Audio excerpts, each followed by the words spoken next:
Today, the United States is also signing our own bilateral agreements with the Congo and Rwanda that will unlock new opportunities for the United States to access critical minerals and provide economic benefits for everybody. And we'll be involved with sending some of our biggest and greatest companies over to the two countries. And we're going to take out some of the rare earth and take out some of the assets and pay, and everybody's going to make a lot of money. These are just two of the many new agreements related to mineral supplies that my administration has achieved this year, including with Australia, Japan, Kazakhstan, Malaysia, South Korea, and many other countries.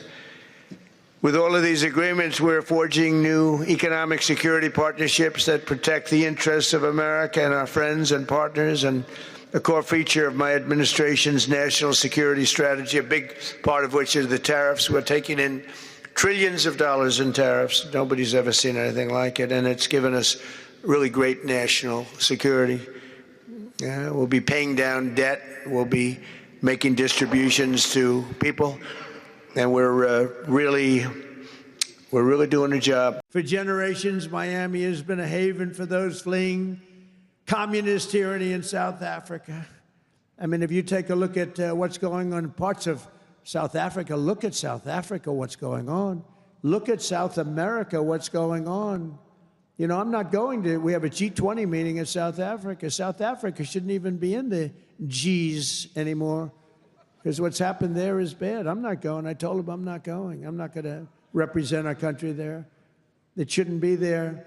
Take a look at what's happening in different parts of South America. Take a look at what's happening in different parts of the world. President Trump is denying reports that he used vulgar language to describe some places as expletive whole countries. But as Weijia Jiang reports, people who were inside that room at the time say that the reports are true, and the uproar surrounding the comments is coming from members of both political parties. Because of us. Reaction to alleged comments made by President Trump were swift and strong from Democrats and Republicans. The statements of the president are reprehensible, they're racist, they're totally incorrect. This remark by the president of the United States smacks of blatant racism. During a meeting in the Oval Office Thursday, Senator Dick Durbin proposed restoring protections for immigrants from Haiti, several African countries, and El Salvador as part of an immigration package. The president reportedly interrupted Durbin and said, "Why do we want all these people from expletive whole countries here? We should bring in more people from places like Norway." I can't defend it. I don't think anybody can. I don't know where you wanted to go with it. The president denied the reports on Twitter. He wrote, "The language used by me at the DACA meeting was tough, but this was not the language used. What was really tough was the outlandish proposal made, a big setback for DACA." To no surprise, the president started tweeting this morning denying that he used those words. It is not true. He said these hate-filled things, and he said them repeatedly. The Haitian government called the president's comments racist. Good morning, Trump America.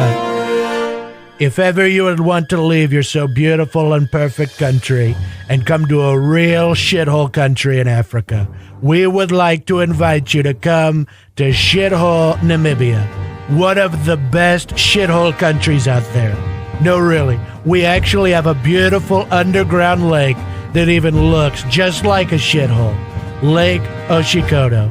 Actually, Namibia is such a shithole country that we converted about 42% of it into various conservation areas where wild shithole animals can roam freely. Not only is our country a shithole place, even our elephants are highly qualified to dump large amounts of shit everywhere in our wide open shithole country. Our desert is such a shithole of a place, believe me, that there hasn't been any proper rain in the last couple of million years, which makes it the oldest shithole desert in the world.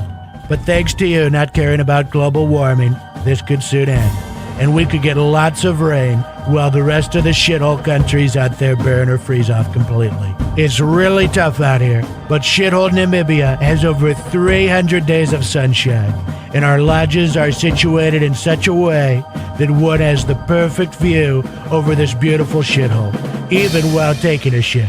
So you're more than welcome to visit Africa's #1 shithole country, known to your president as Nambia.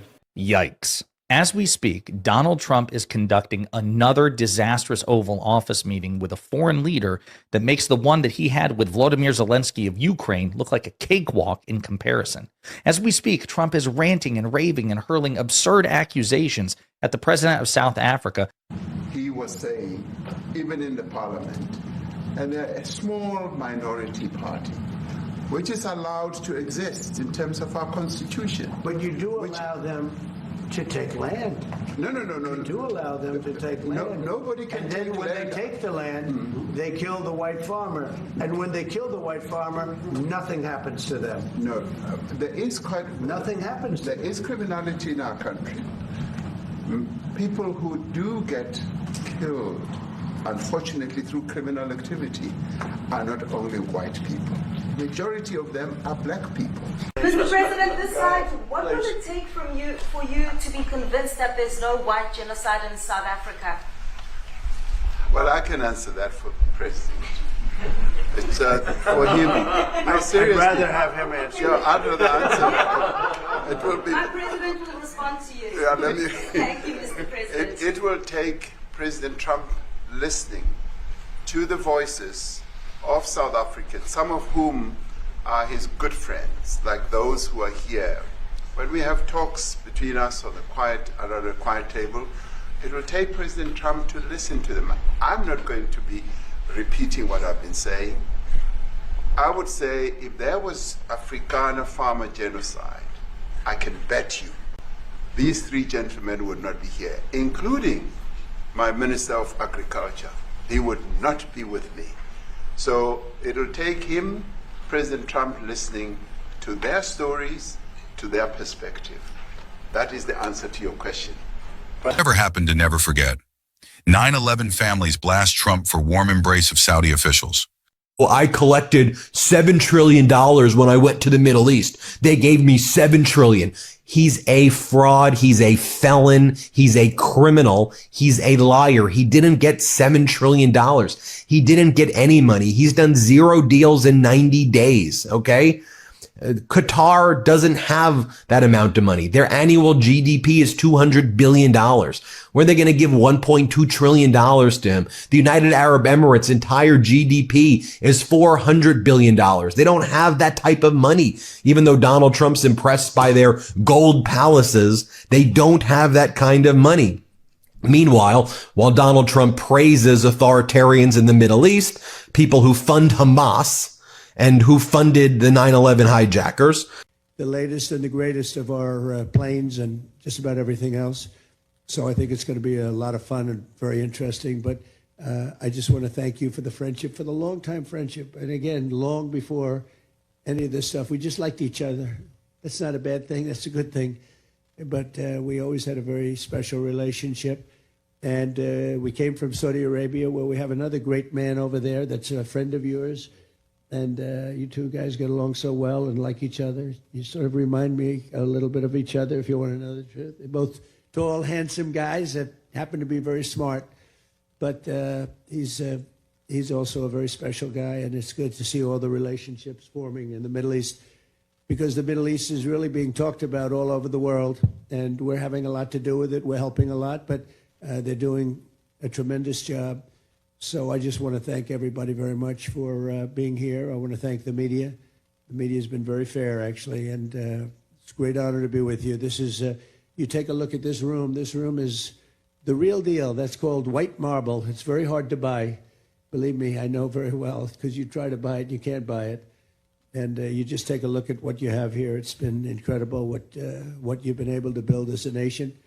And we're with you all the way, and you know that.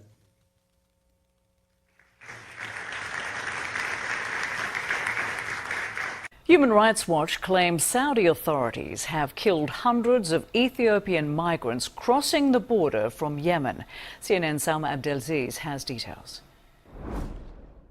A deeply disturbing report released on Monday by Human Rights Watch alleges that Saudi border guards killed at least hundreds of Ethiopian migrants and asylum seekers attempting to cross the border from Yemen into Saudi Arabia between March of 2022 and June of this year.